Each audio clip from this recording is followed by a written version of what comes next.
Hello friends, ഇന്ന് നമുക്ക് vegetables വിത്ത് egg കറി ഉണ്ടാക്കാം. അതിനാദ്യം നമുക്ക് ഒരു പാൻ അടുപ്പത്ത് വയ്ക്കുക. 5 സ്പൂൺ വെളിച്ചെണ്ണ ഒഴിക്കുക. അതിലേക്ക് സ്റ്റാർ, പട്ട, ബേ ലീവ്സ്, പെരിഞ്ജീരകം ഇതെല്ലാം കൂടെ ചേർത്ത് നമുക്കൊന്ന് ചെറുതായിട്ടൊന്ന് നമുക്ക് ഫ്രൈ ചെയ്യാം.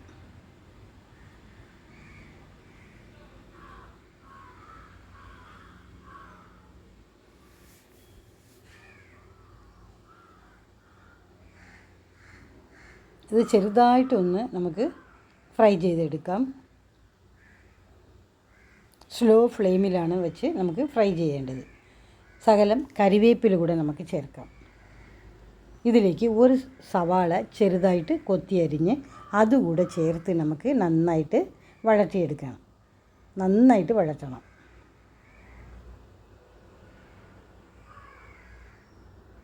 ഒരു പച്ചമുളക് കൂടെ നമുക്ക് കട്ട് ചെയ്ത് ഇതിൻ്റെ കൂടെ ചേർക്കണം.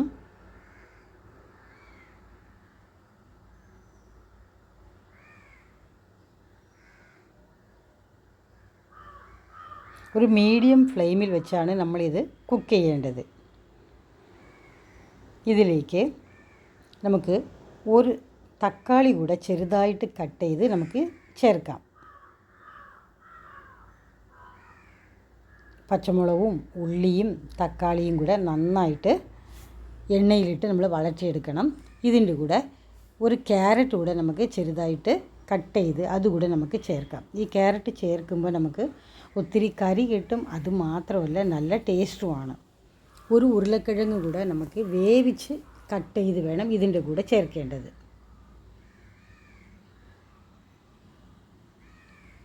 ഇതെല്ലാം കൂടെ നന്നായിട്ട് നമുക്ക് യോജിപ്പിക്കാം. ഇതിലേക്ക് 1/2 സ്പൂൺ മഞ്ഞൾപ്പൊടി നമുക്ക് ചേർക്കാം. 1 സ്പൂൺ മുളക് പൊടി കൂടെ ചേർക്കാം. 1 സ്പൂൺ മല്ലിപ്പൊടി, 1/4 ടീസ്പൂൺ ഗരം മസാല കൂടെ നമുക്ക് ചേർത്ത് നന്നായിട്ട് എല്ലാം കൂടെ ചേർത്ത് മിക്സ് ചെയ്യണം, യോജിപ്പിക്കണം. ഇതിലേക്ക് ആവശ്യത്തിനുള്ള ഉപ്പ് ചേർക്കണം. എല്ലാം കൂടെ നന്നായിട്ട് നമുക്ക് മീഡിയം ഫ്ലെയിമിൽ വെച്ച് മിക്സ് ചെയ്യാം. ഇതിലേക്ക് 1 ഗ്ലാസ് വെള്ളം കൂടെ ചേർത്ത് നന്നായിട്ട് നമുക്ക് കുക്ക് ചെയ്യാം. നന്നായിട്ട് കുക്കായി ഇതിലേക്ക് 1 ഗ്ലാസ് തേങ്ങാപ്പാൽ കൂടെ നമുക്ക് ചേർക്കണം. തേങ്ങാപ്പാൽ ചേർത്ത് കഴിയുമ്പോൾ നമുക്ക് ഫ്ലെയിം വളരെ സ്ലോ ആയിട്ടാണ് സ്റ്റവിൽ നമ്മൾ വയ്ക്കേണ്ടത്. എല്ലാം കൂടെ ചേർത്ത് നന്നായിട്ട് നമുക്ക് യോജിപ്പിക്കാം. ഉപ്പ് നോക്കണം. ഉപ്പ് കുറവാണെങ്കിൽ ഉപ്പ് ചേർക്കുക. ഇതിലേക്ക് ഒരു 1/4 ടീസ്പൂൺ ചാട്ട് മസാല കൂടെ ചേർക്കാം. ഈ ചാട്ട് മസാല ചേർക്കുമ്പോൾ കറിക്ക് നല്ല ഫ്ലേവർ കിട്ടും. ഇത് കടകളിൽ കിട്ടും. ചെറിയ പാക്കറ്റ് വാങ്ങിച്ച് വയ്ക്കണേ. അതുപോലെ തന്നെ കസൂരി മേത്തി കൂടെ നമുക്ക് ശകലം ഇതിൻ്റെ കൂടെ ചേർക്കാം. അപ്പം നമ്മൾ വയ്ക്കുന്ന കറിക്ക് നല്ല ഒരു നോർത്ത് ഇന്ത്യൻ ഫ്ലേവർ ഉണ്ടാകും. ടേസ്റ്റിയും ആകണം. നല്ല ടേസ്റ്റി ആയിരിക്കും. കടകളിൽ കിട്ടുമല്ലോ, ആ മുട്ടക്കറിയുടെ ടേസ്റ്റായിരിക്കും. ഇതിൻ്റെ കൂടെ ഇത്രയും വെജിറ്റബിൾസും കൂടെ ചേർത്തിട്ടുള്ളതുകൊണ്ട് നല്ല ടേസ്റ്റായിരിക്കും.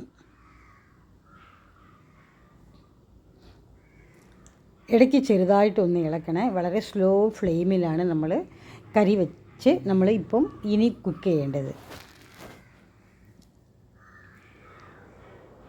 കറി നന്നായിട്ട് വന്ന് ഇനി നമുക്ക് 3 മുട്ട, അല്ലെങ്കിൽ നിങ്ങൾക്ക് എത്ര മുട്ട ആവശ്യമുണ്ടോ അതനുസരിച്ച് മുട്ട വേവിച്ച് ഈ കറിയുടെ കൂടെ ചേർക്കാം. ഇത് വളരെ ടേസ്റ്റിയാണ്.